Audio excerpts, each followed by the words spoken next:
Hey guys, welcome to Girls Frontline 2, and recently we did have a confirmation that Vector will be our next limited banner coming in May 1st.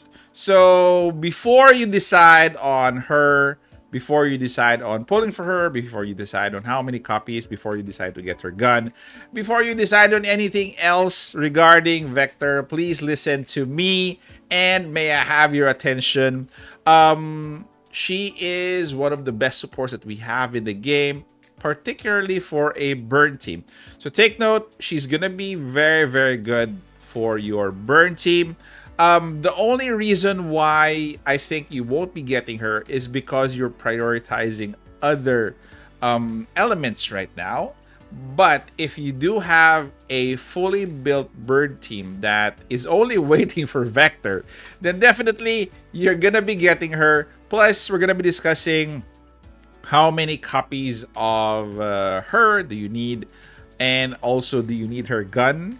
So we're gonna be going over her skills, and gonna be going through the right side first. So huge boost to dolls with fire element support attacks, namely QJ. So she's going to be elevating QJ to another level. Plus, QJ is gonna be getting her mod key, which is fantastic.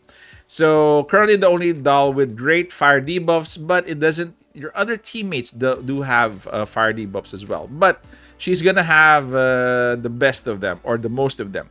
Fire dolls usually have a good buff, but didn't have a good debuff until now. So a ton of fixed damage. It adds to her own decent damage, and there are a lot of cases of fixed damage being really powerful effects that count as damage instances. Okay, without further ado, let's go through her skills. We're gonna be going through the skill, through her vertebrae, and later I'm gonna be giving you guys my recommendations after. So for her basic attack, we do have depressed mentality. This is I think physical damage. Selects an enemy target within 7 tile radius and deals physical damage equal to 80% of attack to it. The next one is going to be Final Incineration. It's an active targeted debuff. Selects an enemy target within 7 tiles and deals burn damage equal to 120% attack to it, and has a burn type debuff. Deals fixed damage equal to 50% attack to the target and all enemies within the 3 tile radius, and applies overburn for 2 turns. Increase the Confectance Index gain for self by 2 points. Next is going to be Malignant Strike, which is an active targeted another debuff. Selects an enemy within the 7th tile radius and deals burn damage equal to 100% of attack to it, and applies Firebrand for 2 turns. Increase Confectance Index for self by 2 points. We have the ultimate here, Glorious Finale AoE tile buff. This is the one that you see that she throws a big Molotov, and the area of effect is very big. Actually, it's 7. So selects a tile within 7 tile radius, deals AoE burn damage equal to 60% attack to all enemies, and generates scorched tiles that lasts for 2 turns. And with 7 tile radius and designated tile, applies fuel to fire to all allies for 2 turns. Vector gains extra command. We'll go back to fuel to fire. Take note of that, because that's gonna be part of this our discussion later. So for her passive, it's Perception Block. So Vector is immune from negative effects of burn type terrain. Before dealing burn damage, if the target has overburn, applies overheat combustion at the target for 2 turns. At the start of the battle, increase the attack count of support attack and deals burn damage by 1. At the start of each turn, if Vector's Confectance Index is full, decreases Confectance Index to 0 and increase attack by 10%. This lasts till the end of the turn. So this is her passive. And take note of the V1 upgrade as well. For this one, we'll be discussing that later. But before that, let's go to the other effects that she has, particularly Firebrand. So when the holder receives burn damage, the generates scorched tiles at that last for 2 turns. This is considered a burn type debuff. We have Scorch, we have Emulation, increased burn damage taken by 20% is considered a burn type debuff. So again, there are a lot of modifiers for her, buffs or modifiers for burn damage. Fuel to the fire when dealing burn damage, increases damage dealt by 10% and deals an additional instance of fixed damage equal to 20% of attack. This is considered a burn type buff. Again, extra commands other than movement can be executed. Overheat combustion, blazing assault, we're familiar with. Negative resistance is increased crit damage by 25%. This is considered as a buff and cannot be dispelled. Overheating, concerned. Command prohibition, this allows the use of skills. Nice. Burn and debuff. So Y support performs a support attack. Okay, so going back to the key elements of her kit. The key elements here is gonna be her passive. Her passive is gonna be augmented by Vertebrae Upgrade 1, which is V1. So, you're gonna be needing at least one copy of her. So, new effect added is Overheat Combustion, increased burn damage taken by 30. Take note, this is 30. And fixed damage dealt to all allies within... fixed damage dealt to all allies within 3x3 tile radius of the target, and increases the attack count of support attack and deals burn damage by 2 instead. Okay, so what you need, priority 1 is to get her to V1. This is crazy. Okay, this is going to be a crazy effect. So this is a must, non-negotiable. You need to get her to V1. One of the other upgrades that I am looking at is actually, this is not mandatory, the second one. Vertebrae Upgrade 2 enhances the effect of fuel to the fire. When dealing burn damage, increased damage dealt by 30% instead. Applies Blazing Assault 2 for 2 turns and spells 2 debuffs for all targets. So, fuel to fire is applied to all allies for 2 turns. Okay, and further increases their burn damage. So this one is optional, but this one takes it to another level. So those are the things I think you should consider right now if you're into that burn team, and if you want to really deal it a lot of damage, then definitely V2 is a nice add-on, but is not required. Again, the one that is required is V1. V2 is optional. V1 is a must. Okay. So going back here, these are the vertebrae that she has. So Perception Block, new effect added is Overheat Combustion, increased burn damage. So this was the one that I mentioned that is a prerequisite at this point. Upgrade 2 is a nice option to have, but is not really mandatory.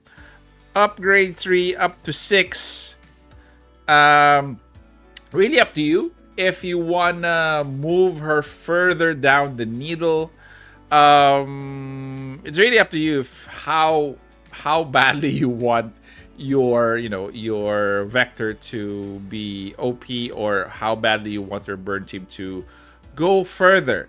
But again, only V1 is mandatory. V2 is, I think, optional, and the rest is really up to you.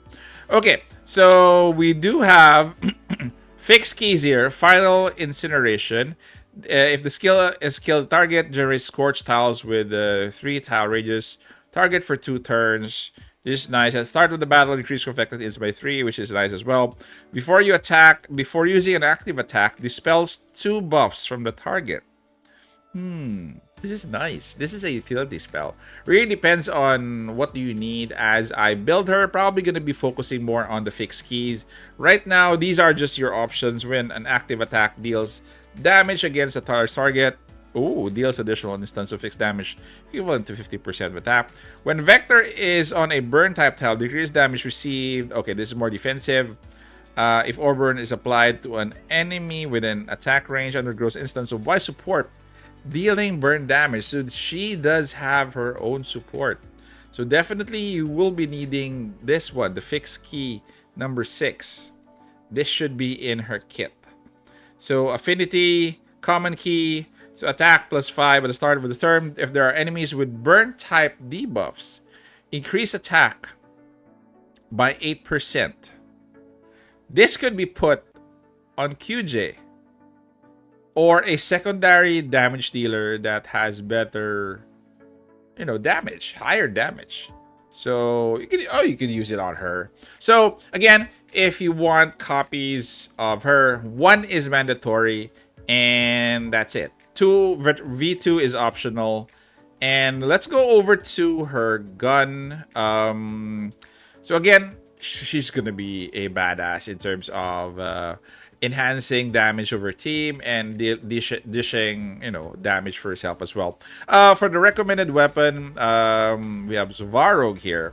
Well, technically Svarog is free, but you have to pry it out of the hands of Papasha because she won't let go of this. Another option is classified manuscript. This is for the paid portion of the battle pass. This is also nice because ignores I've been waiting for a character to use this, by the way. I have this at 1 copy. Might get another copy of this as soon as she comes out because we do have the battle pass out now.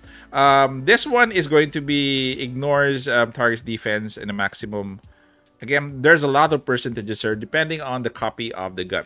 This is a nice gun to have if you don't have Echoes of Sorrow, or it has a new name for global. It's not Echoes of Sorrow, but definitely it's gonna have the same effects. Before an ally attacks, if the target has burn type debuffs, increase damage dealt by 10, 12, 14, 16. So this one is gonna be helping your team as well. So should I say that this is required? No. This is going to be, again, if you're going to be asking me for the hierarchy in terms of buffs, I would say you go with V1 first. Once you're at V1, and if you're itching for another upgrade, then get her gun. If you're still itching for another upgrade, then definitely get her to V2. But only V1 is mandatory, okay? I'll say that over and over. Only V1 is mandatory. So this one is a nice upgrade if you want to go further. So V1, gun, then V2. Okay, then free-to-play options, we have Swarog and Short Sword. This one is an SR version. This is also nice because it triggers if the debuff is a burn type, additional increase. So this one is also nice. This is, I think, the best free-to-play option that you have because it incorporates debuff, additional damage if there's a debuff, and if the damage is a burn type, then additional damage, additional debuff, which is, again, a total of 10% if it's a burn type debuff. So 5 plus 5, which is not bad. Especially if you do get a lot of copies of the gun. You're gonna have 20%, which is not bad. Okay, so that is basically it. Again, guys, please do get her if you plan to build your burn team. She is gonna be doing wonders for you, especially for Gunsmoke. My God, she's gonna be dealing a lot of damage in this current boss because that boss has burn weakness. Again, guys, comment down in the comment section what do you think about her. So right now, if you're asking me if she's worth it, yes, she's worth it. Especially if you're building your burn team. The only reason, again, that you won't pull for her is if you're not concentrating on a burn team and if you don't want to build a burn team, which is ridiculous. Because in my next video, I'll be talking about a free-to-play burn team. So look out for that. But again, she's really worth pulling, 100%.